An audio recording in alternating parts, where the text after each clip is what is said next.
కట్టి ఊళ్ళోకి వచ్చనమ్మా చాలారి పూలు పెట్టి జాతరులు తెచ్చనమ్మా తంగేడు పూలు పెట్టి అంకాణ దూకేనమ్మా ముక్కు ముక్కెర పెట్టి ముల్లోకాల నెలనమ్మా ముంగార చూడంగా మున్నూరు కన్నులమ్మా ఎనకాల చూడంగా ఏనూరు కన్నులమ్మా సాధు సిద్ధులంతా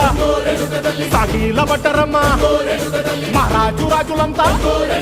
మొగారిల్లిరమ్మా కోరిక కోరంగా రంగులు పూసినాము ఆశలు తీరంగా వేషాలు వేసినాము నీకన్న పెద్ద దిక్కులో కాన ఎక్కడుంది నైవేద్యం ఎట్టంగా మా కాడ ఏమిటుంది మనలన్నీ అలగిచ్చి వరమీయవే తల్లి కన్నా బిడ్డలను కాపాడవే తల్లి